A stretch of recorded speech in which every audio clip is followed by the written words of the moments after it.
Bueno, antes que nada, yo les había mandado un mail para que me dijesen qué papers quieren que cubramos en las últimas clases. Yo creo que entre esta clase y la que viene vamos a terminar con métodos no paramétricos, entonces estoy pensando esto. Hay varios papers que cubren más o menos los temas que hemos cubierto en este semestre, entonces, mi plan es tratar de cubrir algunas aplicaciones. Como hay mucho, digamos, bueno, no son tanto, digamos, son siete papers. Sí necesito que me los respondan. Me hubiera gustado que hubieran estado todos acá, pero bueno, hasta ahora he tenido dos respuestas. Necesito que los cinco me respondan qué papers quieren que cubramos. Hasta acá no tengo ninguna mayoría de ningún paper. Tengo que cuáles ya podría ya ir descartando, pero necesito un poquito más de certeza sobre cuáles cubrir. Entonces les pido por favor que el total de la totalidad de la clase me responda, cosa de tener una mejor idea de qué quieren cuáles son los temas, porque hay desde papers muy nuevos hasta papers muy viejos, muy clásicos, entonces puesto de todo un poco, como para todos los gustos y los diferentes métodos que hemos tocado en la clase. Y alguno de esos papers seguramente los voy a incluir, no sé cuál, todavía no he decidido, lo voy a incluir en el final. Entonces es importante que elijan, ¿ok? Que elijan, no me dejen ahí en visto de mandarme en carpeta de spam. Ok, bueno, y ahora vamos a seguir con esto de métodos no paramétricos. Métodos no paramétricos. Habíamos visto la clase pasada, esto, lo último que habíamos visto, un poquito apurada, ¿verdad? Pero bueno, pero es muy sencillo, digamos, que habíamos visto el tema este de la elección, de la estimación de estos estimadores en los bordes. Y lo que hemos visto al último de la clase pasada es que Nadaraga-Watson, que es lo que uno esperaría, se comporta un poquito peor que local lineal, digamos, por las razones que ya hemos visto, que local Nadaraga-Watson es una estimación demasiado flexible, ya, en cambio local lineal te impone un tema lineal, entonces lógicamente si la función que más o menos estamos queriendo estimar es lineal, es mucho mejor estimando que el local lineal. Entonces generalmente en los bordes se va a comportar peor Nadaraya-Watson que el local lineal. Eso es lo que hemos visto al último. Lo otro con lo que vamos a empezar hoy es el tema de la selección de la banda, que esa es una parte que uno le destina bastante tiempo. Hay otra, hemos cerrado la clase pasada con el tema que le dicen rule of thumb, para elegir la banda. Otra posibilidad en vez del rule of thumb es esto que se le llama selección por medio de validación cruzada. Esa es otra posibilidad. ¿De qué se trata? O sea, es otro muy popular y vamos a ir viendo cuál es la idea. Es medio parecido, solamente que a lo que hemos visto en la clase pasada, solamente que se desvía y busca un método un poco más fácil y es más data intensivo que el rule of thumb. Entonces, supongan que tienen un estimador de M, o sea, recordemos que M es lo que al final del día es la función no paramétrica muy flexible que estamos queriendo estimar. Y típicamente ese estimador que estamos queriendo estimar está dado por una determinada ventana y obviamente un determinado valor de X. Siempre hemos estado viendo a lo largo de todo este método que siempre estas estimaciones no paramétricas se hacen alrededor de algún valor X que es de nuestro interés, obviamente solamente para un valor de X, sino para todos los valores posibles de X que la variable aleatoria X pueda tomar. ¿Ok? Entonces, la idea es que, y eso ya es la intuición que hemos visto la clase pasada, era que queríamos elegir el valor de h para tratar de minimizar el IMSE, o bien habíamos visto en la clase pasada el AIMSE. Pero ahora vamos a ir un paso antes, y antes de pasarlo a AIMSE, que integrar esta función es simplemente el error cuadrático medio integrado. O sea, de AIMSE, la que habíamos visto en la clase pasada. Es la única diferencia. Entonces acá lo único que estamos pensando es el IMSE, Integrated Mean Square Error, digamos, y la idea es que eso es la integración para todos los valores posibles de la función de densidad de la variable aleatoria X, y esta es la función que estamos queriendo, bueno, esta es el ponderador, perdón, este es el ponderador, no la función. Esta es la función de densidad y este es el ponderador, ¿ok? El kernel. Y la idea que esto es el error cuadrático medio. Eso ya lo hemos visto al principio de la clase. Toca, de última, repasar las primeras clases. ¿Okay? Este es el error cuadrático medio. Entonces lo que hacemos es la distancia, básicamente, entre nuestro estimador y la función verdadera.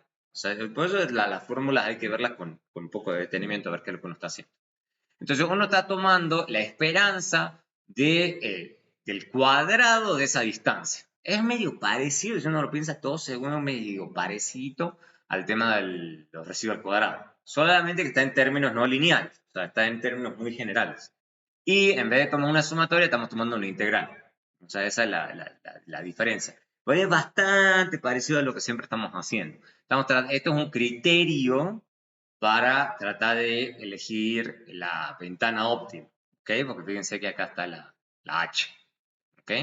Entonces, esta función IMSE, Integrated Mean Square Error, es una función de H, y obviamente esto está integrado para todos los valores de X. Entonces, una forma de pensar, bueno, la H debería minimizar este criterio.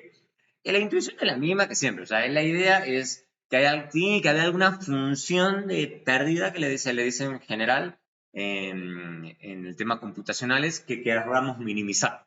O sea, esto es lo que queremos que sea mínimo dado el h que estamos eligiendo. Es muy parecido cuando, como les decía, suma los errores al cuadrado y decimos, bueno, el mínimo es cuadrado, lo que hace es tratar de minimizar la suma esa. Esto lo que tratamos en este caso es, con el h que vamos a elegir, es minimizar este criterio. ¿Ok?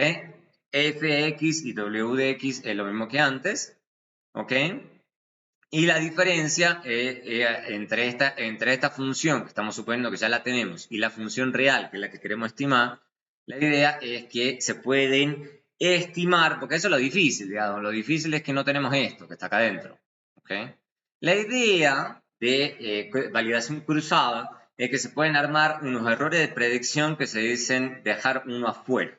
O no lo traduje, porque si no es un enredo, la traducción siempre se llama Leave One Out Prediction Errors. ¿Qué es eso de Leave One Out Prediction Errors?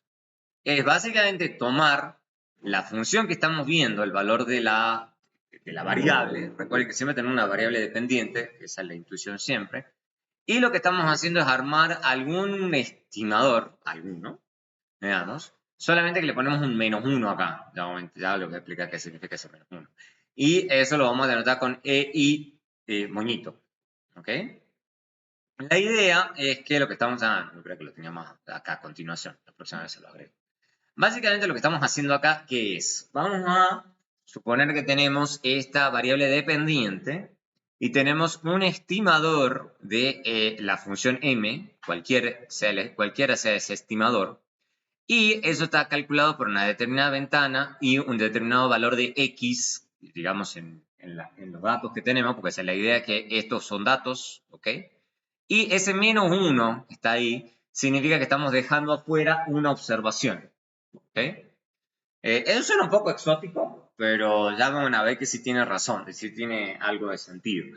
Porque la gente no le gusta de hablar de que este estimador sea igual a este estimador, simplemente porque le parece poco serio. Digamos. O sea, lo que tratan de hacer es decir, no, lo que vamos a hacer es hacer un estimador dejando una observación afuera y repetimos eso para toda la muestra. Entonces, permanentemente vamos dejando un error, una observación.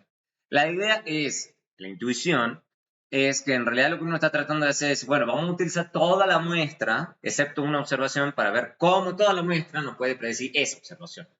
Esa es más o menos la intuición. ¿Ok? Y lo que uno hace es tratar de estimar entonces el IMSE, que recuerden que es nuestro criterio o función de pérdida que se le llama. Entonces lo que uno hace es un weighted average mean square deviation. Por eso le digo que no traduje, porque si no la traducción se vuelve una cosa enredadísima. Esto es básicamente lo que se llama validación cruzada, cross validation. ¿Ok? Cross validation.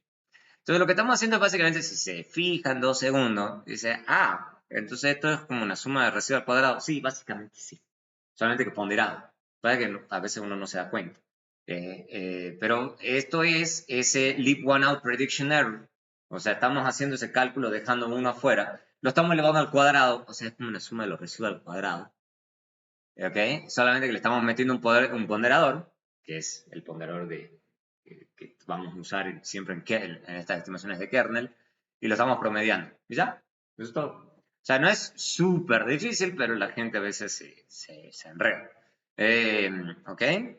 Eso se conoce como criterio de validación cruzada. O sea, este criterio de validación cruzada que es básicamente un estimador de ese IMSS. ¿Ok? ¿Okay? Que estamos queriendo estimar. Entonces, básicamente lo que vamos a querer hacer es minimizar eso, que eso sí se calcula. Eso es la máquina lo trata de calcular. Lo que va haciendo la máquina es básicamente va probando con diferentes ventanas hasta minimizar ese cálculo que está ahí. Que al final del día, lo que yo le digo, no es muy diferente a una suma de los residuos, solamente que está ponderada, ¿no? Un poquito diferente, pero es la misma cosa. ¿Ok? La idea es por qué se usa esa validación cruzada, porque un estimador insegado del IMSS, o sea, más una constante. ¿Ok? O sea, esto que tengo acá, la esperanza de esto, es el IMSS más una constante. O sea, no vamos a hacer la demostración porque no me importa. ¿Ok? Donde básicamente esta constante es E al cuadrado del ponderador. ¿Ok? Y la idea es que cuando H minimiza esta expresión, entonces son idénticos. Entonces no nos importa. La validación, o sea, el H que se elige con validación cruzada es el H que minimiza esto. Entonces eso es lo que siempre queremos. Y lo que les digo, en la práctica uno no hace una derivada, o sea, ahí no hay una derivada. Esto es parecido, por eso yo siempre, por eso antes de entrar a este tema, les quería dar estimación de máxima verosimilitud. Lo que de nuevo, en este escenario tampoco hay lo que se llama una solución cruzada, entonces básicamente lo que hace la máquina es iterar. O sea, la máquina va probando diferentes valores hasta que esa función de validación cruzada, cross validation, CV, se optimiza. Obviamente, ustedes preguntarán, bueno, pero eso pasa siempre. No, no siempre. Ese va a ser el gran problema de estas cosas. Y pasa todo el tiempo con estas cosas computacionales. No siempre va a converger. Puede pasar que no estamos queriendo hacer esta estimación y no va a ningún lado esto. Puede pasar. Puede pasar. En todos estos casos puede pasar.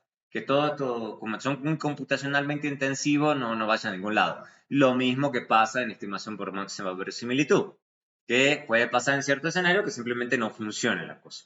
Entonces uno tiene que ir pensando eso cuando está en la práctica. Vamos a ver casos. Vamos a ver cómo se ve esto. O sea, ya lo hicimos en la clase pasada, solamente que no nos detuvimos a pensar en esto. O sea, entonces ahora sí nos vamos a detener. Entonces, esto lo vamos a llamar, hay una sección del do file que se llama comparación de selecciones de ancho de banda. ¿Okay? Entonces, lo que voy a hacer es mostrarles qué es lo que usa un comando. Uno de los comandos usa validación cruzada y otro de los comandos usa rule of thumb. ¿Okay? Y se van a dar cuenta, bueno, acá quizás no tanto, digamos. En general, computacionalmente hablando, ¿por qué? Esa es buena pregunta. Yo tendría que investigar más el por qué. ¿Por qué a veces por validación cruzada es mucho más lento que rule of thumb? Es buena pregunta. Tendría que investigarlo más el por qué. Pero en general, computacionalmente hablando, validación cruzada es mucho más lento. Entonces ya lo vamos a ver. Es mucho más lento que rule of thumb. Entonces hay un montón de gente que por ahorrarse tiempo prefiere irse por rule of thumb. Para ahorrar tiempo y tiene algo de sentido, porque ustedes dirán, ay, pero ¿cuál es la diferencia entre esperarme 2 minutos y esperarme 10 segundos? Bueno, si ustedes están corriendo muchas regresiones, eso puede ser mucha diferencia, o puede pasar lo que yo les estaba comentando, que directamente no converge. Digamos. Entonces uno dice, no, prefiero algo que llegue a algún lado, pero llegue, O no tener que perder horas o minutos, porque bueno, ustedes van a estar a veces queriendo correr muchas regresiones. Entonces, a veces esa diferencia entre 10 segundos y 2 minutos puede ser mucho. Entonces, hay que conocer las diferentes opciones. Bueno, ahora que llegaron un par más, les pido por favor, yo les mandé un mail para el tema de los papers a cubrir. Por favor, traten de responderme todo el mundo qué paper van a querer. Tuve respuesta de 2, pero necesito que al menos los 5 me respondan qué papers quieren que cubramos en las últimas clases. ¿Ok? Yo creo que tenemos tiempo como para uno, dos máximo, como una locura, ¿verdad? O sea, pero yo creo que vamos a tratar de... Yo quisiera al menos cubrir uno, al menos. Y lo que les he puesto ahí son papers desde muy clásicos y viejos hasta muy nuevos y raros. O sea, no son los súper serios, no son así. Algunos que sí están en American Economic Review, pero por ejemplo, tengo uno de American Economic Review, creo que es el de Alsan, que es puro mínimos cuadrados. Eso es lo entretenido. Es puro mínimos cuadrados. O sea, no hace ninguna cosa sofisticada. En cambio, este Lin, Huang y Wen es con método no paramétrico, pero no está publicado en el Super Journal. O sea, no está en American Economic Review. Alzan sí. Entonces, como para que ustedes vean, bueno, hay de todo un poco, digamos. O sea, pero mi punto es, ¿se puede hacer mínimos cuadrados y salir hasta American Economic Review? Sí, pero hay que ponerle mucho esfuerzo. Se van a dar cuenta en ese paper, si lo llevamos a cubrir, que, bueno, lograr vender algo con solo mínimos cuadrados es bien difícil. Pero se puede, o sea, se puede. Y Panice Previstero, por ejemplo, es otro paper que me leí, es muy raro, pero no sé cómo lograron publicarlo. Yo tengo mis serias críticas a ese paper, pero está publicado. O sea, y es variables instrumentales, y yo no sé cómo lograron publicar esa cosa. O sea, yo no le creo o sea, bueno, lo podemos cubrir, ahí se van a dar cuenta, yo le voy a dar palo, porque yo no entiendo cómo hacerlo, publicar. O sea, si hubiera sido el peer review de eso, yo hubiera hecho que esto es cualquier cosa. Pero, bueno, la gente publica a veces, o sea, simplemente por nombre, porque para los que no sepan, Paniza, Hugo Paniza, una de las grandes autoridades en deuda soberana. Entonces yo creo que simplemente publicó por eso, o sea, porque él es el que sabe de ese tema. Entonces, a pesar de que econométricamente es como el paper es medio, pero está publicado. Eh, entonces, bueno.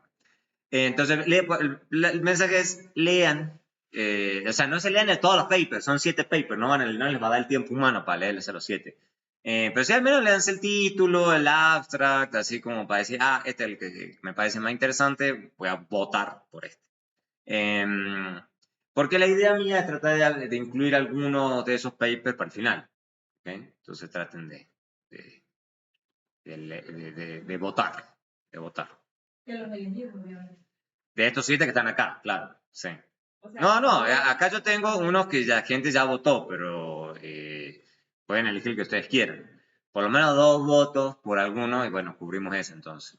Y después bueno, si los otros quedan con un voto, bueno, ahí elegimos. O sea, la próxima vez no salí con menos, en vez de 7, dejo 2 o 3, cosa de que no haya tanta dispersión entre los votantes.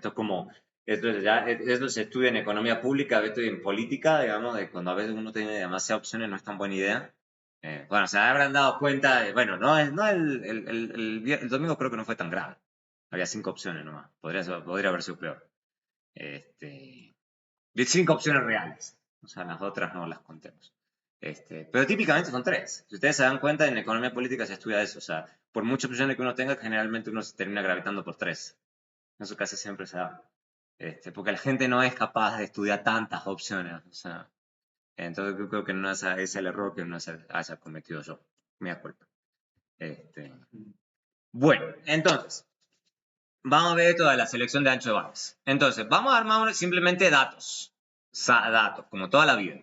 Entonces, recuerden que son puras simulaciones. Entonces, estos son los escenarios ideales. Entonces, lo que vamos a armar acá son simplemente unos datos bien simples. Entonces, vamos a armar X y Y. A ver si, ¿por qué no me hizo el gráfico? No, ahí está, listo. Entonces acá sí yo me inventé una cosa rara. Sí, les cedo que me inventé una cosa rara. ¿Se acuerdan ustedes en la secundaria que le enseñaban seno, coseno? Se decían, ¿cuándo voy a usar eso? Bueno, acá, 30 años después, siempre vuelve a aparecer. Lo que hice básicamente es armarme una función uniforme de x y le armé que y sea seno de x. ¿Para qué? Para que me dé esto.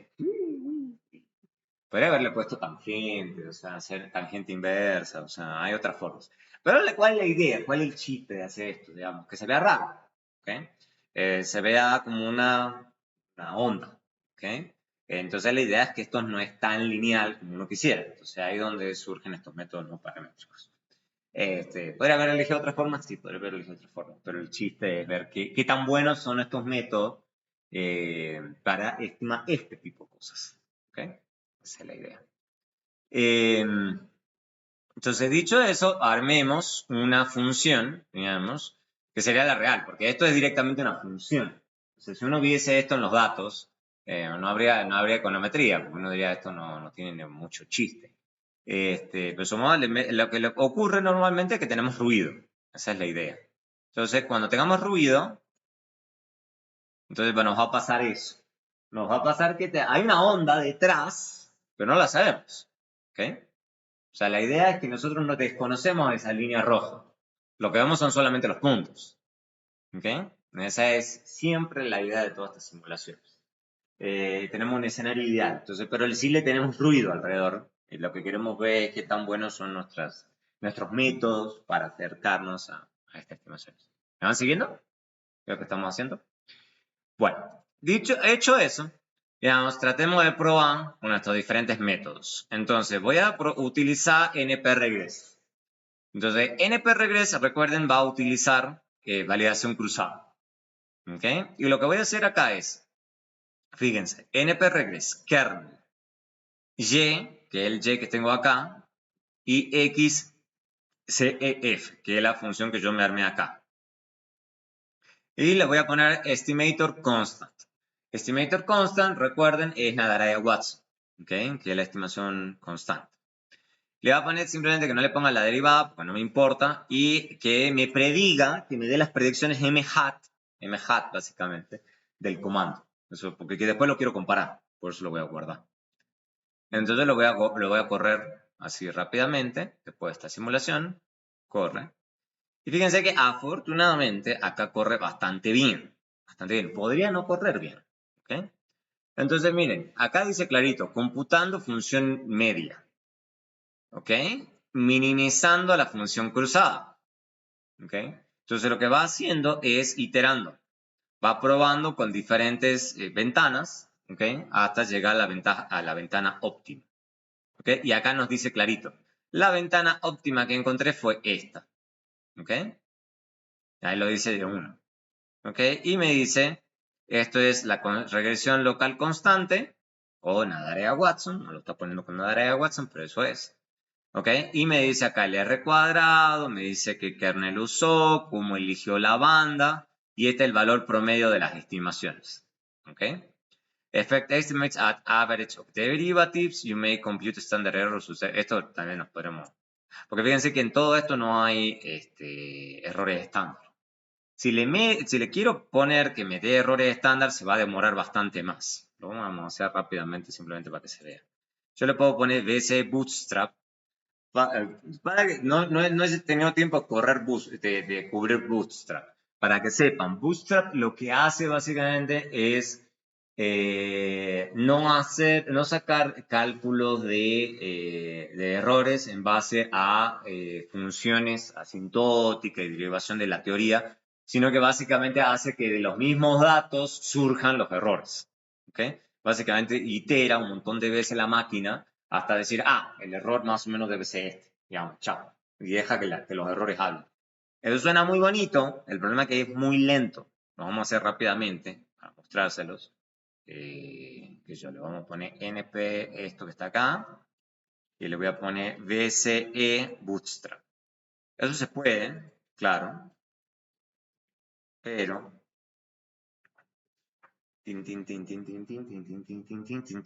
o sea, se va a demorar.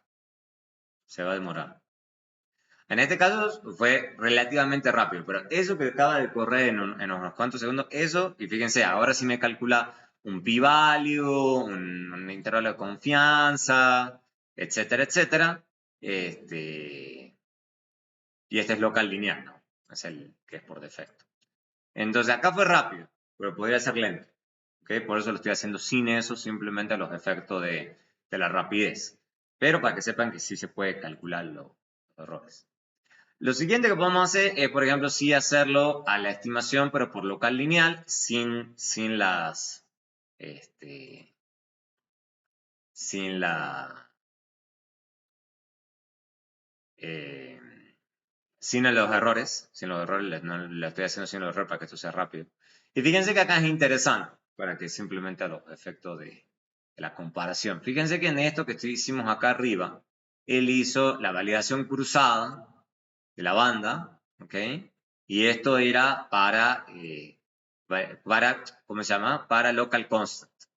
Acá lo que estamos haciendo es local linear. Cuando hace local linear, lo que hace el programa hace dos validaciones cruzadas. ¿Por qué? Porque lo que a él le interesa son dos cosas. Primero, él va a calcular para la función que vendría a ser la promedio, le dice eso básicamente para la parte constante. Pero recuerden que al interior de la ventana también está la pendiente. Recuerden que esto es local lineal. Entonces, al interior ustedes tienen ordenada y pendiente, al interior de cada ventana.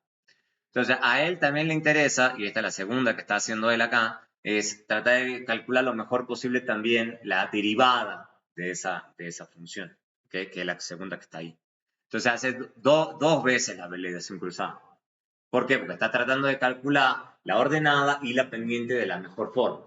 ¿Okay? Entonces, por eso lo hace dos veces. Entonces, acá me dice cuál es la banda para el promedio y cuál es la banda para la derivada. ¿Okay? Y acá, de nuevo, acá fue rápido.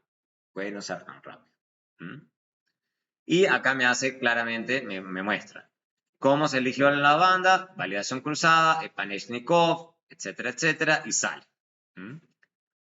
Obviamente podría no funcionar tan bonito. En el otro caso, y eso es lo que estoy haciendo acá, para que se voy a irlo explicando. Entonces acá estoy haciendo m hat Nadaraya Watson, y acá estoy haciendo m hat local linear y la derivada. Lpoly, que se acuerdan que es el otro comando que estuvimos usando, utiliza el rule of thumb, o ROT, R-O-T. ¿Okay? Lo que vamos a hacer acá, rápidamente, es, vamos a correr también Lpoly, y lo voy a hacer para los diferentes grados. Entonces acá le voy a poner grado 0, va a ser, ¿qué es grado 0? No. Nadaraya Watson, que es local constant. 1, ¿qué va a ser? Local lineal, y le voy a tener 2 y 3, o sea, el número que yo quiero. ¿Okay? Pues ya ellos ya se consideran que son de orden superior. Como le digo, en el grueso de los casos, Nadaraya Watson local lineal, y la mayoría de la gente se queda con local lineal. ¿Ok? Entonces voy a hacer eso y voy a generar las predicciones, tanto de X como de Y, de esas predicciones. Y lo voy a comparar. Eso es lo que estoy por hacer. Entonces, ¿qué es lo que voy a hacer en este? Entonces, voy a correrlo acá. Va a correr rápido. Y fíjense, Lpoly va directamente poniéndome los gráficos y los gráficos y no me calcula. Fíjense, Lpoly me salen muchas menos cosas. Digamos. Lpoly directamente me tira el gráfico, me dice el kernel, el grado y la banda. Chao. O sea, no me da mucha más información. ¿Ok? No me da mucha más información. Bien, entonces veamos la comparación de estos diferentes ejemplos. Entonces, pongamos esto que está acá y serían como el Nadaraya Watson de cada caso. ¿Ok? Entonces, lo que estoy haciendo acá es, esto es lo real, esto es lo que realmente me debería dar, esto es lo que me da eligiendo por validación cruzada y esto es por rule of thumb. ¿Ok? Un grado 0, evidentemente. Entonces voy a hacer los tres gráficos al mismo tiempo. Entonces fíjense que es interesante Esta es lo que yo estoy simulando, la línea azul, voy a poner bien grande para que se vea bien. La azul es la que yo realmente, yo generé. Yo sé que la función real es esta. Esa que está en azul. Fíjense, ve suavecita. Las otras dos son las estimadas por método no paramétrico. Y obviamente no, va a ser muy difícil en general que se acerquen perfecto, ¿no es cierto? Y acá, pero recuerden que lo que estamos haciéndolo acá es suponiéndolo hiper flexible. O sea, estamos en nadadería Watson, de grado 0, está haciendo puro promedio. Entonces, fíjense que independientemente de cómo estamos eligiendo la ventana, las dos se parecen bastante. ¿Ok? Por eso la gente trata de elegir el que es computacionalmente más eficiente, porque al final del día se parece bastante. Se parece bastante. Pero fíjense que las dos están igualmente bastante mal, si uno lo quiere ver así, de la función original. ¿Okay? Que va a ser la función original, en el sentido que la estamos simulando. Y esto obviamente uno nunca lo va a saber. Uno en la práctica no va a saber exactamente qué. Pero ¿qué es lo que me está diciendo esto en principio? Me está diciendo, bueno, medio que eh, cuál es la ventana no va a ser la super diferencia. ¿Okay? Y eso que esto estamos en un caso ideal. En el caso de Naradaria Watts, ese es buen punto. Ahora, ¿qué pasa si nos vamos a local lineal? Es bien interesante esto. ¿Qué pasa si nos vamos a local lineal? Cuando vamos a local lineal, ahí hay un poquito más de diferencia. Poquito, no súper, pero... Y fíjense que hay dos cosas interesantes acá. Primero, de vuelta el azul, el original. El original. Y fíjense que en este caso sí hay un poquito más de diferencia entre validación cruzada y rule of thumb. Un poquitito más de diferencia. Entonces hay veces, y fíjense que igual la que nos está dando un poquitito más cerca es la validación cruzada. La validación cruzada. Esa nos está dando un poquitito más cerca. Entonces por eso que a la gente a veces le gusta un poco. Lo que pasa es que lo que yo le digo, tiene el problema de la validación cruzada que a veces es muy lento. Muy lento. Entonces la gente se va por rule of thumb. Entonces depende, o sea, tienen que probar. Acá no hay, lo que yo siempre le digo a la gente que aprende econometría, acá no hay como la receta, el manual y haga esto. O sea, hay un conjunto de herramientas de donde le toca elegir. Pero fíjense que comparado con el anterior de Nadadarea Watson, esto se comporta un poquitito mejor. ¿Okay? Es la otra de las razones por la cual la gente se inclina más por el local lineal. Finalmente, supongan que ustedes ya le quieren, o sea, y de nuevo, eso en términos ya de Stata. NP-Regress, que hace validación cruzada, hace local constante o local lineal. Pero ya, hace esos dos. LPoly, en cambio, hace todos los grados que ustedes quieran. ¿Ok? Bueno, eso es un tema del paquete estadístico que quieran usar. Entonces acá, por ejemplo, con el poly es que pueden ustedes ya utilizar grado 2, 3, 5, 20, el que quieran. ¿Okay? Veamos qué tan bien se comportan esos otros dos. ¿Okay? Comparado con la función objetivo. Esto también puede ser divertido. Y fíjense que es interesante que si bien estamos haciendo acá grado 2 y grado 3. Fíjense que la ganancia con grados ya, entre grado 2 y 3 ya es mínima. ¿Okay? Ya no ganan mucho, que digamos. Ambos son por rule of thumb, eso es lo que se les tiene que quedar claro. Pero fíjense que es interesante que, por lo menos en este caso, que es una seno, que hace esto, veamos, sí parece que en una de esas ya ahí sí nos tocaría una cosa bastante bonita, digamos, pero fíjense que ya con un grado 2 en una ya estamos bien, ya estamos bien. Obviamente habría que hacer el cálculo con la 0, 1, 2, 3, obviamente en bueno, sí, se puede, ¿no? Le podemos poner acá rápidamente, poner grado 2, 3, ya que estoy acá. A ver cómo se ve con todos, porque a la gente le puede parecer entretenido eso. Supongan que ustedes digan. Vale que de nuevo, acá la belleza de la simulación es que yo sé perfectamente cuál es la forma original. Ustedes en la práctica nunca la van a saber. Supongan que ustedes digan de 1, 2, 3 y le pongamos label 2 y le pongamos label.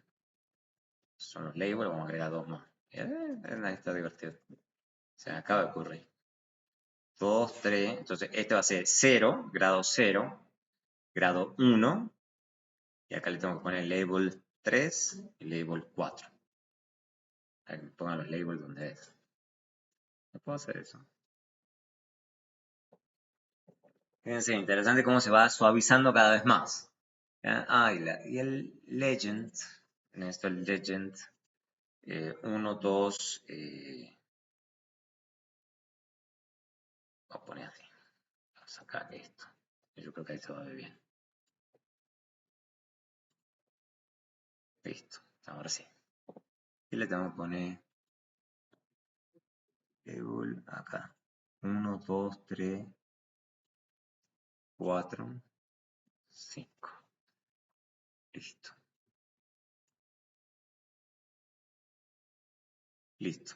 Entonces, fíjense, claro, o sea, cuando uno se pone a hacerlo con el 0, es que da un poquito ruidoso, bastante ruidoso. El D1, veamos D1, ¿cuál D1? Ese verde, que está acá, que son unos verdes medio feos. A veces hay que ponerlo con unos colores un poquito más amigables. Pero fíjense que pasamos de una cosa que es bastante ruidosa a una cosa que se llama suavecita en el grado 2 y el grado 3. ¿Okay? De hecho, le puedo poner el 2 nomás y en una se vería mejor. Ya uno creo que con el 2 ya uno se quedaría tranquilo. A ver si ahí se ve mejor. Ahí está. Ahí se ve más clarito. Fíjense que, claro, si uno probaría con diferentes cosas, uno diría, claro, pero bueno, de vuelta. En este caso sabemos perfectamente cómo se ve la original. ¿Ok? Pero si uno quiere que la cosa se vea más o menos suavecita, fíjense que acá en una de esas, hasta uno le elegiría el 2. El error 2, simplemente porque se ve más suavecito. Se ve más suavecito. Entonces, fíjense que hay escenarios, como este que es un poco exótico, que quizás ni siquiera ustedes estarían satisfechos ni con nada de Diag Watson ni con el local lineal. Puede pasar. ¿Okay? Entonces, esto es como un buen caso de aplicación, digamos. O sea, pero bueno, en la práctica ustedes no saben exactamente cuál va a ser su función. Pero lo interesante, digamos, si lo piensan 2 segundos, es que miren que el método en general funciona bastante bien. ¿Okay? La de Watts, o sea, se aproximan bastante, independientemente de cuál están eligiendo, se aproximan bastante a lo que estamos fabricando, el artificial. ¿Mm?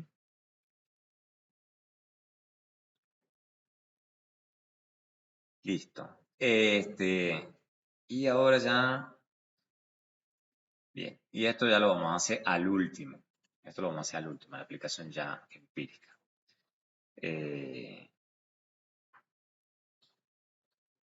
La aplicación empírica. Bien, ahora sí. Ahora sí. Entonces, hasta ahí llegamos y ya acabamos de comparar las diferentes ventanas, los diferentes criterios y demás. Ahora sí volvamos a la teoría. O sea, porque eso es lo que a uno a veces, bueno, a todo el mundo. Pero, al final del día es, ¿qué estamos haciendo? ¿No? O sea, esa es la pregunta que a veces uno se hace. Claro, hay gente que ni siquiera se pone a pensar en eso. O sea, pero nosotros sí. Lo que hace mucha gente es directamente como, le metamos los métodos, los datos y ya. Lo que hace la gente que hace más teoría, dice, no, pensemos que a qué nos estamos acercando con estas historias. Recuerden que habíamos hecho unos supuestos, pero volví un segundo a eso. Recuerden que habíamos hecho una serie de supuestos hace mucho, hacia bien atrás. Voy a volver simplemente para dejárselos claro. Recuerden que habíamos hecho estos cuatro, no del kernel, sino acá abajo los supuestos no paramétricos. Más abajo todavía. Estos. Recuerden que habíamos hecho una serie de supuestos hace rato. Bueno, lo vamos a volver a presentar. Y habíamos dicho de que teníamos una ventana que se vuelve arbitrariamente pequeña, pero que teníamos una muestra que era arbitrariamente grande. O sea, esa es la idea, que más o menos... O sea, básicamente que siempre tenemos más o menos datos en esa ventana. porque si no, no podemos hacer cálculo. Pues eso es sencillo. Y vamos a suponer que estas funciones que estamos usando son bien definidas, ¿ok? Dentro de un vecindario, y que tenemos una función de densidad para x, ¿ok? O sea, recuerden, tienen que les toca volver un poquito, esto era la diapositiva 16, para acordarse de qué es lo que estamos haciendo. Entonces, estamos suponiendo básicamente que los datos que tenemos son bien comportados, o sea, que tenemos suficientes datos, y que las funciones objetivo tenemos detrás, no función objetivo, básicamente cuáles son los momentos o funciones que estamos queriendo estimar, recuerden que m es lo que estamos queriendo estimar, f, x son una variable aleatoria que estamos suponiendo con esto que son bien comportadas, o básicamente que son continuos en un vecindario. Dicho eso, un repaso rápido, ¿ok? ¿A qué nos estamos acercando? Eso es lo que estamos queriendo hacer en esta discusión ya teórica, ¿ok? Suponiendo que la cosa es bien comportada, eso es lo que dicen los supuestos no paramétricos de 1 a 4. Entonces, lo que se puede probar, de nuevo, trato de no meterme tanto en la teoría porque no quiero desviarme demasiado. Se puede demostrar que tanto el estimador de Naradarea-Watson como el estimador local lineal se aproximan en probabilidad a la función objetivo que es de nuestro interés. ¿Okay? Se puede demostrar eso. O sea, esta es la razón teórica, no práctica, sino teórica, por la cual la gente le gusta a cualquiera de estos dos estimadores, porque se aproximan asintóticamente a la función que queremos estimar. Solamente con una función no paramétrica, pues lo he hecho desde el principio en este método. Es una cosa bien flexible, ¿ok? Integrado, entre comillas. ¿Son qué? Consistentes. Consistentes. Porque son asintóticos. Porque es un tema asintótico, exactamente. ¿Qué significa? Digamos, siempre tienen que volver a la teoría asintótica, que si tenemos suficientes datos, digamos, estos métodos me van a acercar bastante a mi función objetivo que es m. ¿Okay? Eso es lo que estoy queriendo estimar. ¿Okay? Ahora bien, adicionalmente, simplemente para tener mejores propiedades, digamos, adicionalmente a esos 4 primeros supuestos, la gente hace un par de supuestos más respecto de las derivadas de estas funciones. ¿Okay? ¿Por qué? Porque básicamente si esto es cierto, se puede probar también que la esperanza de E, ¿okay? Recuerden que E es la distancia entre mi dato y mi estimación, también es una función limitada. Básicamente esto que suena un poco exótico, me está diciendo también, no solamente que recuerden cuáles son, siempre vuelvan a las bases. ¿Cuáles son las cosas que a nosotros más nos importan, digamos, de las estimaciones econométricas? ¿Qué es qué? Encejamiento. La propiedad. Sí, pero ¿qué es la esperanza? La esperanza de el estimador es igual al parámetro poblacional. Claro, pero ese parámetro que es de nuestra función objetivo, o sea, ¿qué momento es? La media. En la media, pero ese es que nuestro primer momento, siempre es nuestro primer momento. ¿Y cuál es la otra cosa que siempre nos preocupa?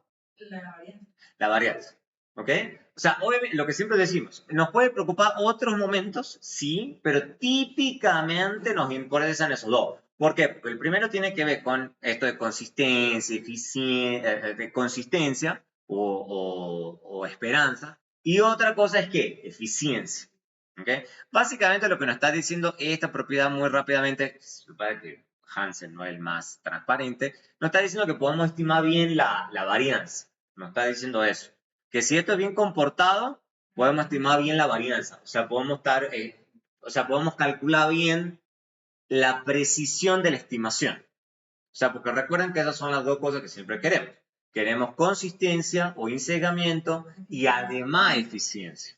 O sea, si tenemos unas estimaciones, pero son súper ruidosas, que medio que no sirve mucho. ¿Ok?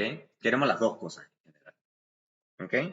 Entonces, básicamente, de ahí, de esto bien comportadito, uno puede ver, para que esto me enredo, básicamente esto es lo que se llama teoría asintótica en distribución. ¿Se acuerdan cuando hemos hablado de teoría asintótica y ya hemos hablado convergencia en distribución? Bueno, es esto también. ¿Okay? O sea, básicamente esto que está acá, digamos, recuerden, miren, esta es la estimación que nosotros estamos haciendo de Nadaraya-Watson. Le estamos restando la función poblacional y una cosa que ya la hemos visto antes, que era, ¿se acuerdan el sesgo? Que habíamos dicho que estos estimadores son de todas formas sesgados. Pero fíjense que pasa lo mismo parecido a variables instrumentales. Es sesgado, pero ¿qué? Pero consistente. Pero consistente.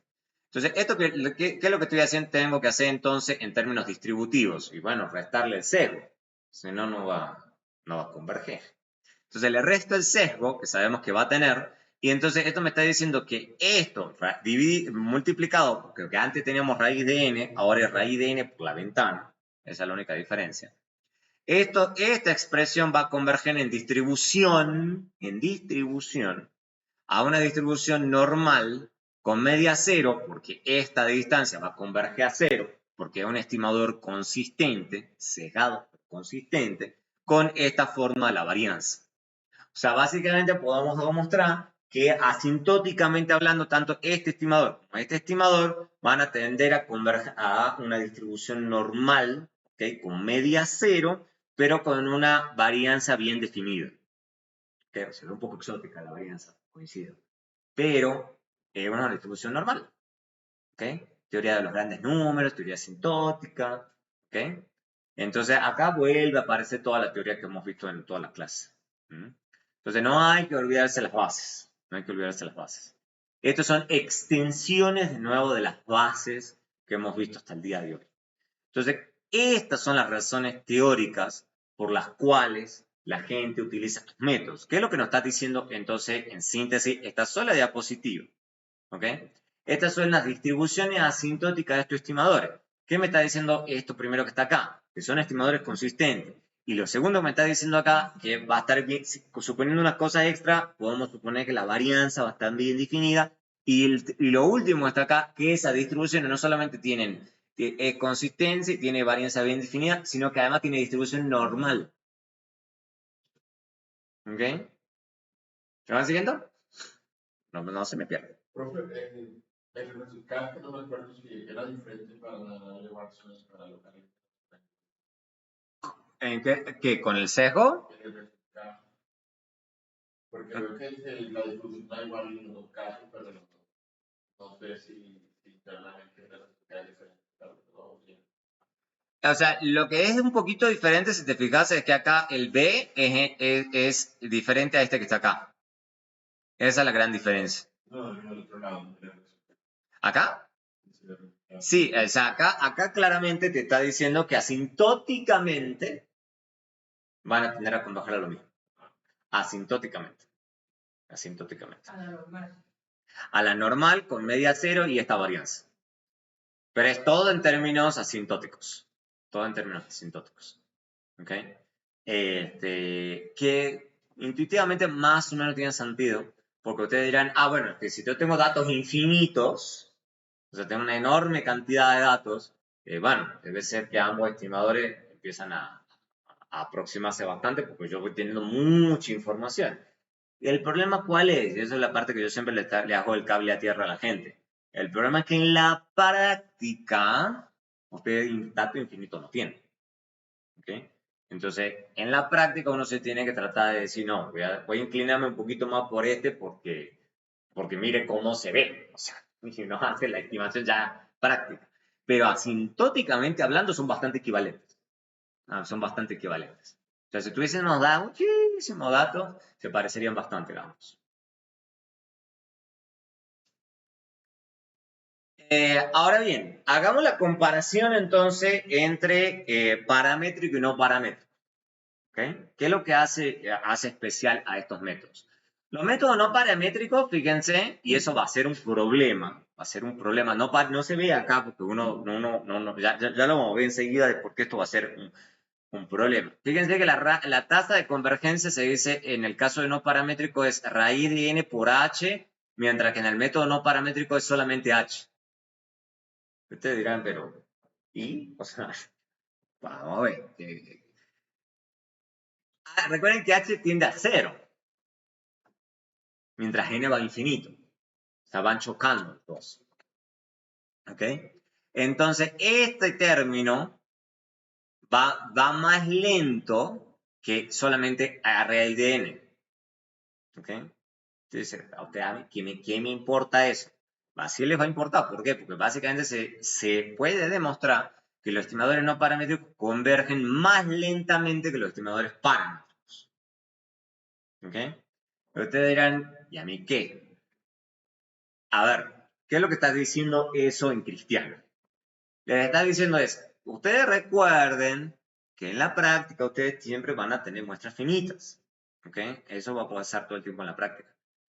¿Y eso qué significa? Que ante un método no paramétrico versus un método paramétrico, en general el paramétrico se va a tender a desempeñar mejor que el no paramétrico en general, por este tipo de propiedades. O sea, no paramétrico en general es súper flexible, pero la flexibilidad viene del lado de este costo. ¿Okay? Es lento, además lo que decimos, esto de los parámetros no es muy claro, la convergencia esa de la normalidad que la que acabamos de hablar, la convergencia esa normalidad no está tan garantizada si ustedes tienen una muestra de tamaño limitado.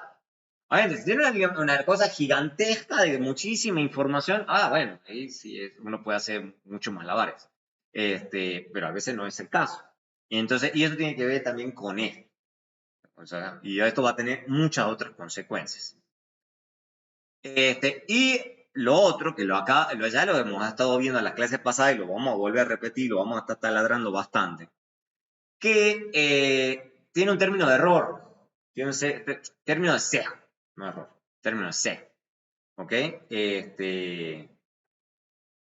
O sea, básicamente, lo que acabo de decir recién es consistente pero sesgado. Y volvemos a lo mismo. Obviamente, ustedes dirán, bueno, pero si yo estoy con consistencia, soy feliz. Sí, pero pasa lo mismo que con variables instrumentales. Al final del día, variables instrumentales es sesgado, pero consistente, pero ustedes que tienen siempre en la práctica muestras finitas. Entonces, en la práctica, este término de sesgo puede no ser despreciable. Puede no ser despreciable. Entonces, en la práctica, muchas veces uno se termina inclinando por lo paramétrico simplemente porque los datos son limitados. Todo dato. Entonces, claro, si usted tiene mucha cantidad de datos, muy buenos datos, se pueden inclinar y hacer cosas bien sofisticadas. Pero si sus datos son mucho limitados y de muestra finita, piensen bien de este tipo de problemas. ¿Okay? Entonces, piensen qué están haciendo. Entonces, son básicamente son los costos de esa flexibilidad. O sea, por eso le digo a la gente cuando uno empieza con todos estos modelo lineal y demás, y la gente dice, uy, pero esto es como muy tonto porque estoy haciendo un montón de supuestos y no me los prueba ninguno. Sí, ok, entonces vayamos relajando esos supuestos y uno se va dando cuenta que eso va teniendo cada vez costos grandes. ¿Okay? Entonces hay veces que la gente se queda con simplemente lo lineal, porque lo lineal funciona bastante bien cuando los datos son bastante limitados. ¿Ok? Entonces hay que pensar cosas como esta, que el sesgo es proporcional al ancho de banda al cuadrado. O sea, que ya lo hemos visto, que depende de la pendiente y la curvatura de n. ¿Qué está diciendo eso? Que básicamente el sesgo ese va a ser más enredado de corregir cuanto más rara se vea la función. Eso es lo que nos está diciendo. Entonces, básicamente que el sesgo se incrementa con la curvatura de n. Y obviamente el local average, o sea, la data de Watson, va a incurrir en más sesgo. ¿Okay? Ya lo hemos visto todo esto. Y obviamente este estimador, digamos, va a ser impreciso en la cola de la distribución. Todo eso ya lo hemos visto. Bien. Dicho eso, pensemos un poco esto de, que no lo hemos tocado demasiado hasta ahora. Piensen un poco, ustedes dicen, bueno, lo que les dije recién. A usted le interesa tanto la esperanza o la consistencia como la varianza. Pensemos un poco el tema ese de la varianza. La varianza, recuerden, y esto por definición, no estoy escribiendo ninguna cosa psicótica, digamos, exótica acá. Es sigma cuadrado, varianza de y, condicional en x, y eso lo ponemos como esperanza de al cuadrado. Chao. Eso no tiene mucha ciencia. Entonces, ahora bien, pensemos en esto de que es una conditional expectation function t al cuadrado, dado que lo estamos estimando por estimación no paramétrica. El estimador ideal que haríamos de la varianza sería este, digamos, ideal. Dado esta expresión, ¿okay? Pensaríamos que esto sería lo que haríamos. El problema, como toda la vida, es que E no lo tenemos. O sea, como U. ¿Se acuerdan que habíamos hablado de U? Bueno, acá no es U, sino E. Entonces lo que se hace, en vez de usar E, se usan estos leave one out prediction errors. ¿Okay? Se hacen estas predicciones. Leave one out prediction errors. ¿Okay? O sea, se hace toda la estimación, se elimina una observación y se hace el cálculo. Y así es, con eso se calcula las varianzas. Entonces lo que se hace, básicamente, por ejemplo, en la tarea Watson, es esta estimación de la varianza. Y lo mismo se hace con local linear. Y básicamente lo que se hace es, dado los estimadores no paramétricos, ya lo habíamos hecho, esto. La estimación de las varianzas en general, para que esto sea fácil. Entonces, estos son los estimadores de los momentos, ya lo habíamos escrito antes, toca volverse un poco. Esto es básicamente como lo que habíamos dicho en las otras clases. Esto es como mínimos cuadrados ordinarios, solamente que le están metiendo el K. Y recuerden que el K son los ponderadores. ¿Ok? Y la idea es que podemos de esta expresión calcular la varianza y esta sería la varianza de esta estimación. ¿Ok? Obviamente, también pueden hacer, como yo les mostré recién en la práctica, bootstrapping. Otra alternativa a hacer bootstrapping es esto que estoy escribiendo aquí. Solamente que le estamos estimando con estas funciones de varianza, covarianza, pero también se puede. Y estimamos esto, en vez de tener E sombrero, tenemos E moño. Y de acá sacamos la matriz de varianza, covarianza de nuestros errores. Y vamos a ver que Stata también lo puede hacer así. ¿Okay? Puede hacer este tipo de cálculos. Y lo que hacemos es simplemente cambiar, digamos, esta sigma cuadrado por sus estimadores. Y listo. Ahora, estos son estimadores que fíjense, o sea, para que yo sé que estoy diciendo un poco rápido, pero van a ver que a mí no me interesa que se aprendan de memoria todas estas derivaciones de esta fórmula, sino que entiendan de que es posible hacer estos cálculos de varianzas, covarianzas, utilizando estas estimaciones de kernel con estas estimaciones de errores. O sea, ahí es medio parecido a lo que uno está haciendo con mínimos cuadrados. Con la diferencia de que en vez de tener X, beta, sombrero, ahora tengo un Y y tengo un N muy flexible que le estoy metiendo. O sea, ya estoy calculando la diferencia de eso y elevándolo al cuadrado. O sea, no es tan complicado. Y obviamente puedo sacar las funciones asintóticas de esto y sacar esta fórmula de R, que ya lo hemos visto, digamos, ya hemos visto, o sea, porque esta B, por las dudas, está por acá. Esta B, tengo acá, tengo toda esta expresión matricial, pero también lo puedo escribir en forma un poquito más simple. Escribir esta función, que ya lo hemos visto recién, para que se entienda, porque si no parece que estoy escribiendo chino básico. Vuélvanse aquí.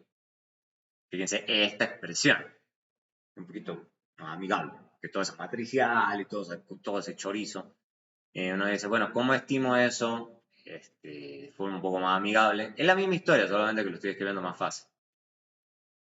Entonces dice, no, ya mire, vélo así se va a ver mejor. RK, y estoy haciendo básicamente, en vez de escribir sigma cuadrado sombrero, es básicamente esta expresión. Y este F, que es la estimación de la densidad de X en esa ventana, está dado por esto. Eso es lo que estoy haciendo. Entonces, básicamente es esto para los estimadores de local lineal y local linear y local polinomial, LP, recuerden que LP es local polinomial. Esto que estoy escribiendo acá es el elemento en la diagonal principal de esta función. ¿Ok? Como para escribirlo más en cristiano, porque si no me da una matriz de varianzas covarianzas, pero recuerden que normalmente uno no está viendo todas las matrices de varianzas covarianzas. Lo puede hacer uno en la teoría, pero no le importa a uno. Lo que a uno le importa es la diagonal principal. Y esa es la estimación, digamos, que realmente me importa. Y para cualquier estimación de m, lo que en realidad me importa, digamos, no es la varianza muchas veces, sino la raíz de eso. O sea, que ese es el error estándar. Entonces eso es lo que realmente me va a importar. Y obviamente, igual que antes, también se pueden armar intervalos de confianza. Y con la misma idea, es la misma idea. Básicamente es el m que estoy calculando 1.96 raíz de esta cosa. O sea, el error estándar. ¿Ok? Es la misma cosa, todo vuelve a parecer. Entonces, por eso le digo a todo el mundo, a ver, no es tan complicado, es de lo mismo que ustedes han visto todo, por eso les doy regresión simple, múltiple, inferencia y más, es la misma cosa acá, solamente que lo están complicando un poquito más sobre cómo están estimando la y esos son lo que se llaman point-wise. No sé por qué le dicen point-wise, esa es buena pregunta, pero eso me interesa la confianza. Yo creo que es point-wise porque simplemente lo están calculando no para una estimación puntual, sino para, recuerden que acá ya no tienen estimaciones puntuales, sino que son un montón de puntos donde están calculando. Yo creo que le dicen por eso point-wise, pero se le dice así. Obviamente, el problema que eso tiene, y por eso le digo que en este caso sí se enreda, es que no tiene el sesgo metido. Fíjense que acá está suponiendo que ustedes están estimando perfecto el M de X. No hay sesgo. A esto está suponiendo que no hay sesgo. Y a la gente no le gusta, porque se sabe, eso es lo que hemos estado viendo, la clase pasada y esta clase, que estos estimadores son sesgados. Entonces, ¿cómo usted va a hacer un intervalo de confianza y no incorporar el sesgo? Sí, y sí. Y de hecho Stata hace eso. Stata supone que no hay sesgo. Y mucha gente que hace métodos no paramétricos supone que no hay sesgo. Y a la gente no le gusta nada de eso. ¿Okay? Y obviamente no es asintóticamente válido. Dado que no está viendo el sesgo ahí, no es asintóticamente válido.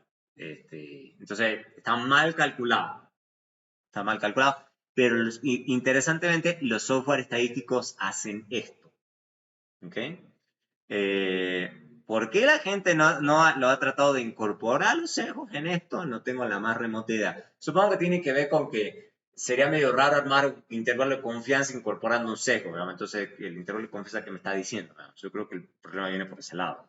Pero es así. Obviamente, lo que uno debería hacer asintóticamente sería meterle el sesgo. Meterle el sesgo, esto es lo que dice acá. O sea, creo que Hansen dice eso. Supuestamente uno debería hacer este cálculo, pero no sé por qué nadie lo hace. ¿Ok? En Stata, para que lo tengan claro, npregress, cuando le hace el bootstrap, hace un error bootstrap y pivial y coincident y demás. Pero todo eso supone que no hay sesgos. Todo lo que está haciendo el software supone que no hay sesgos. ¿Ok? Y en la práctica puede que ese sesgo no sea una cosa despreciable, ¿ok? A menos que ustedes tengan muchas observaciones. Pero eso me llamó mucho la atención cuando lo leí. No sabía eso, digamos. Pero sí, básicamente como que está haciendo mal las cosas. ¿Por qué? No tengo la más remota idea. O sea, ¿por qué la gente no trata de incorporar el sesgo? Pero, de nuevo, a menos que la muestra sea gigante, no nos preocuparía, pero como normalmente las muestras no son gigantes, puede ser un problema. Pero digamos que en general no tenga mucha curvatura en la puede suponer despreciable, porque la hace supone que... Sí, pero no lo sabes, es el lío. O sea, claro, debe haber papers, ese sería un buen punto, digamos, de tratar de buscar papers que traten de ver qué tan serio es esto. Digamos, podrías hacer pensar una simulación y decir, bueno, si yo sé exactamente cómo son los datos, y suponete que vos lo hagas con, ponerle que la población son 100.000 observaciones, pero vos tenés una muestra aleatoria de 1.000. Y bueno, veamos qué tan serio es, digamos. O sea, hacer inferencias con pocas observaciones, intervalos, o sea, básicamente lo que te está diciendo esto cuando estás haciendo estos intervalos están mal construidos. porque no están incorporando el sesgo. Y el sesgo uno sabe que es un problema serio cuando las muestras son pequeñas. Entonces ese es un buen punto. Yo creo que habría que investigarlo bien. Quizá algo detergente. Uno nunca se le ocurre por primera vez las ideas. Pero creo que tienen que ver con esas cosas. Bueno, y hasta ahí, creo que hasta acá vamos a llegar hoy. No me quiero extender demasiado. Yo tengo más, no, más de un regresor no lo voy a. Población. Bueno, no, hasta acá estamos bien.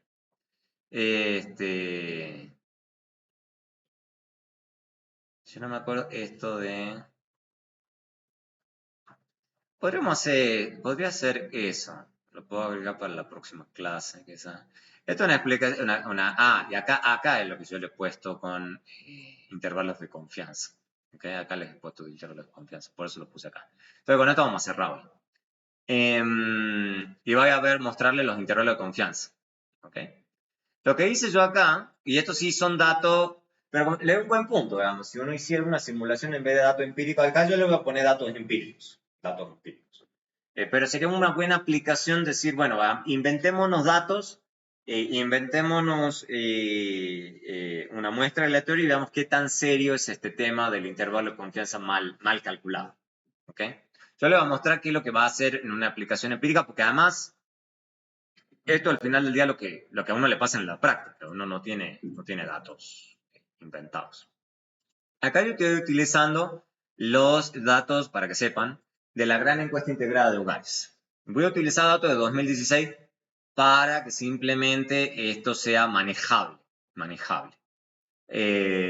Si no, se demora una eternidad. Si no, todos estos comandos son re lentos.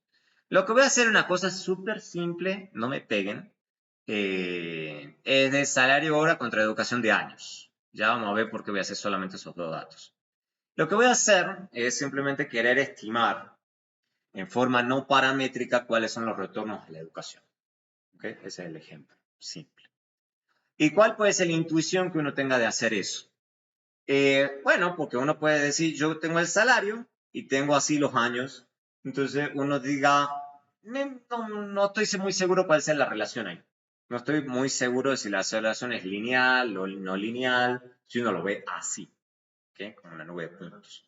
¿Okay? O sea, como que la gráfica no me da muchas pistas. Me da pistas de que, evidentemente, la gente que en general se educa más, gana más. Ok, pero la idea recuerden, de no paramétrico es tratar de estimarlo a esto de una forma lo más flexible posible.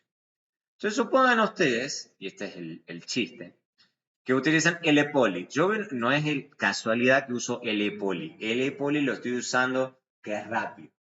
Es rápido. Si yo le pongo NPRegress, hagan la prueba en su casa si quieren, se demora una eternidad. ¿Ok? Porque fíjense que de todas formas, si yo zoom, acá de todas formas estoy utilizando 300.000 observaciones.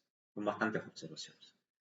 Y por razones que no estoy muy seguro, NPRegress se demora bastante. Eso de la validación cruzada se demora bastante. Rule of thumb es más rápido. ¿Ok? Entonces simplemente para que no perdamos el tiempo, voy a hacer NPOLI.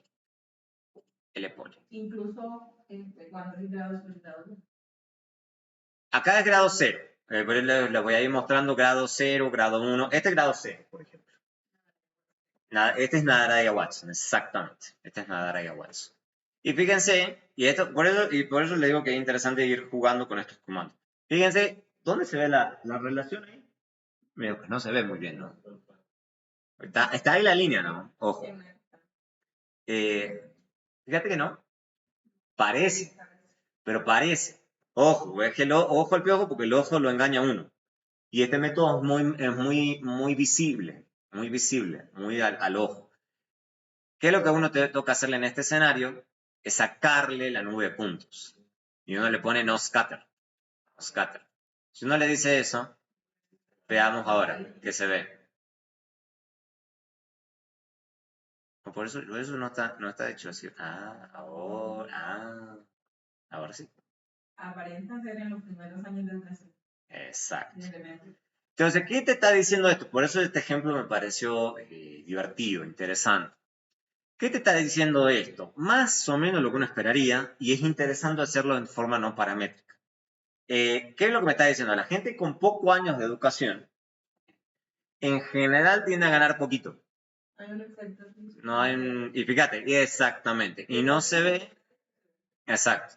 Y no se ve que por lo menos hasta los 15, y claro, sí vale la pena educarse, te dice, pero fíjate, los retornos no son muy bajitos. Son muy bajitos. En general, empezás a ganar un poquitito más como por acá. ¿Ok? Como a los 15, hasta los 15, y hasta los 15 años, ok. Pero el verdadero salto se va después de los 15 años de educación. Sí, que es más o menos como más o menos, sí. Más o menos. Más o menos.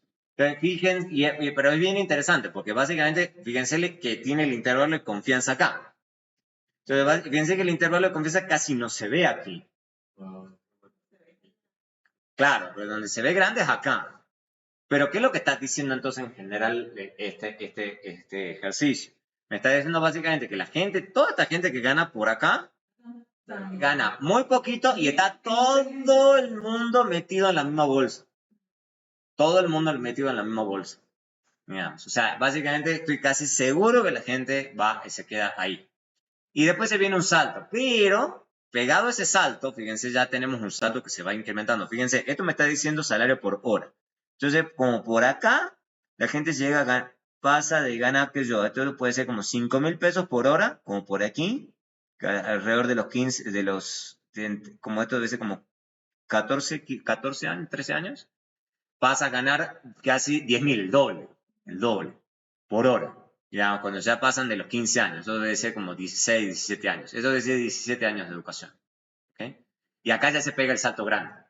Pero, lo que me está diciendo este ejercicio también es, mire, pero ya cuando la gente se pasa de esta cantidad de años, más o menos esto como 20 años de educación, la dispersión empieza a ser gigante. O sea, hay un montón, hay gente que nada de miren, que como que está ganando prácticamente lo mismo que alguien que se educó 5 años menos, pero hay gente que gana un montón más. ¿Ok? Básicamente está diciéndome, sí, claro, claro, la gente que se educa más gana más, pero empieza a ser cada vez más grande la dispersión. Mucho más grande la dispersión. O sea, hay un montón de gente que gana muchísimo, pero hay gente que gana menos. Simplemente porque, claro, hay otros factores que empiezan a jugar. Digamos, con el mismo nivel educativo. Que ya puede ser, por ejemplo, qué tanto tan acoplado está el estudio al trabajo. Por ejemplo, o qué sector económico, o las conexiones, o las redes, o un montón de cosas, porque empiezan a jugar un montón de otros factores y no solo la educación. ¿Okay? Ok, preferencias personales para estar sobrecalificado en el trabajo. Exactamente, exactamente. La ciudad, el país, exacto, un montón. Exactamente. Bueno, entonces, pero se dan cuenta que esto tiene un montón de cosas bien interesantes, digamos, y hay que a veces sacarle un poco la nube de puntos. Eso es obviamente con Nadara y Watson, pero podemos jugar un poco, digamos, podemos hacer local lineal, a ver qué tan diferente nos da, digamos, esas conclusiones que habíamos obtenido recién. Hacemos el mismo ejercicio, le saco el scatter y fíjense que da bastante parecido. Un poquito más suave, un poquito, pero es más o menos la misma historia. Y podemos jugar un poco. El Poly, recuerden que me permite hacer grado 2, 3, 5, 20. Entonces, por ejemplo, le podemos hacer con 2. Vamos a ver qué tanto da con 2. Se demora un poquito, eso sí. Y dice, acá es interesante, acá sí nos da un poquito más suave. Eso puede ser entretenido. Porque a uno no le gusta, y tiene sentido, fíjense que recién nos daba como unas escaleras, y a la gente a veces no le gusta, quiere que se vea como una cosa más suavecita, y fíjense que acá da más suavecito. Sí, está bien, digamos, y esto no tiene nada de malo. Y nos sigue dando las mismas conclusiones recién, y son un poco más suaves. Entonces, a pesar de con un 2 podemos estar bien. Podemos irnos más lejos, si queremos, podemos irnos con un 3, ¿ok? Si queremos.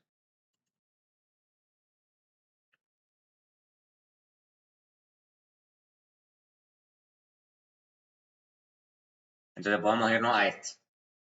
Esa es una posibilidad. O sea, ¿ok? Y fíjense que de todas formas en todo este ejercicio que estamos haciendo, y después podemos hacer sobrelapamiento, mostrarlo y demás, pero no me meto en eso porque no quiero extenderme tanto. Fíjense que de todas formas, ¿Qué es lo que estamos usando ahí? Salario por hora, o sea, lo que se diría la variable nivel, ¿cierto? A la gente, como siempre hemos dicho, le puede no gustar eso exactamente. ¿No? Puede decir, no, me parece que eso no es lo mejor, porque a mí siempre me gusta el modelo log nivel, que es lo que habíamos visto en las primeras clases de las ecuaciones de Mincer, etcétera, etcétera. Entonces, a uno le puede interesar log de salario contra año de educación. También se puede. Fíjense qué nos da si le ponemos log de salario. Nos da una cosa bastante diferente. ¿Ok? Bastante diferente. Entonces a la gente le puede interesar algo como esto.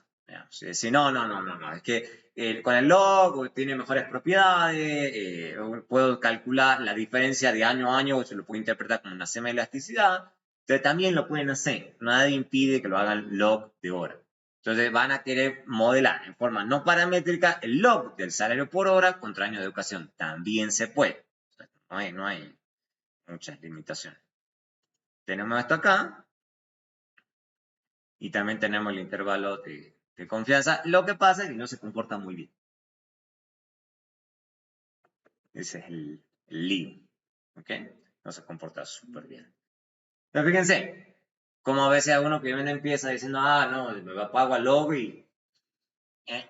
O sea, se puede, o sea, como le digo a todo el mundo, todas esas cosas se pueden. Lo que pasa es que se pueden meter ustedes en un lío. ¿Ustedes tienen ganas de meter en un lío? Claro, se pueden meter en un lío. Pero, no hay problema, digamos, o sea... ¿Quién me está diciendo eso? Sí, pero en la gráfica ya no es tan bonito, me está diciendo que acá llega hasta acá hay mucha dispersión, no me lo puede calcular.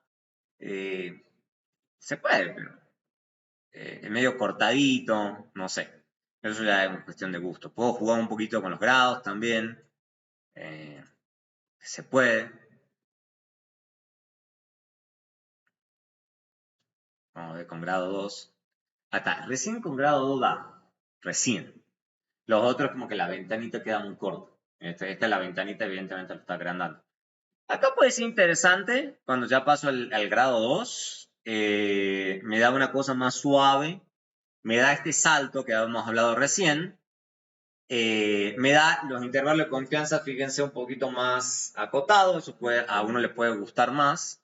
Lo que sucede con esto es que claramente ya esto que tengo en este eje ya es log de salario. ¿Ok? Entonces ya me toca, si lo quiero leer, ya se me complica un poco. ¿Ok? Ya no puedo decir 5.000 pesos. Este es el log de esos 5.000 pesos. O sea, no sé, toca pensarlo un poco. Esto es un 8.5, me está diciendo que a los 15 años de educación yo tengo log de 8.5. Bueno, hay que hacer la inversa y eso. Pero el mensaje en general es muy parecido al anterior. Está un poco más preciso, eso sí, pero es muy parecido al anterior. Entonces es cuestión de gustos. Exacto. Ahí vos podés pensar, sí, un año más de educación. Sí. Sí. Sí, te está diciendo que básicamente los retornos acá, hasta acá, se ven de una determinada forma. Claro, lo que te tocaría es calcular para cada año de educación, creo que eso se puede con el margins, cuál es el log de salario predicho y calcular el cambio.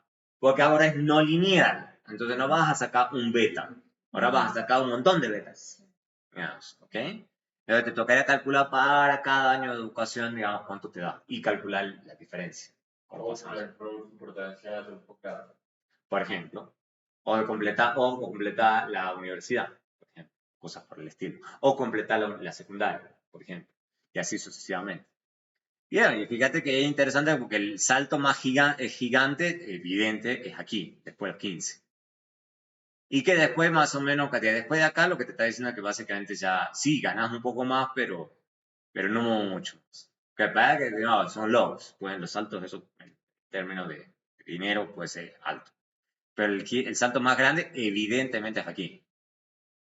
Evidente. Sí, porque igual después de un montón de años que estás educando ya queda menos cierta productividad. Exactamente. Sí. O sea, hay de hecho, creo que unas ciertas teorías que hablan del tema de que en algún momento los retornos a la educación se agotan. O sea, vos te podés seguir educando, pero sos completamente consciente que ya no, o sea, no vas a ganar mucho, ya lo estás haciendo porque te gusta, ¿ya? O sea, porque te gusta seguir aprendiendo. Pero vos sabes que no vas a tener unos retornos, o sea, no vas a triplicar, quintuplicar, sextuplicar o sea, hay teorías al respecto, ¿ok? Sobre todo por los años. Exacto, especialmente por los años. Exactamente. Entonces, entonces se darán cuenta, como les digo, de que estas herramientas son bien flexibles. Por eso les di esta aplicación empírica. Vamos a ver la próxima clase, entonces vamos a empezar con la última parte de este método. Entonces, seguramente este viernes terminamos con este tema.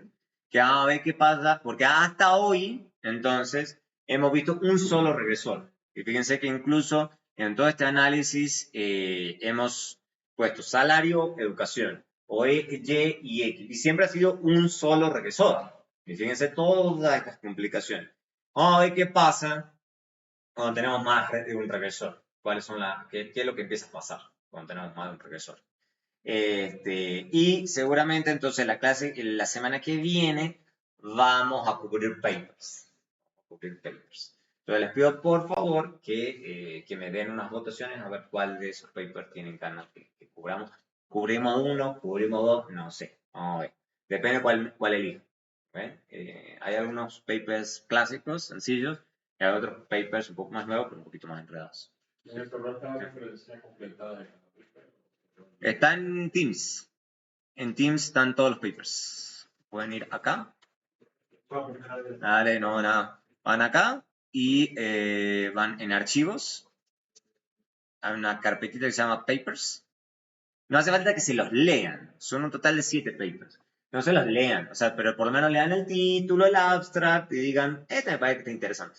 O lo pueden ojear, si quieren. Pero con que leerse el título y leer el abstract, me parece que ya se dan una idea de por dónde va. Creo que será interesante por temas, pero se interesaría más la parte cronológica de cada uno.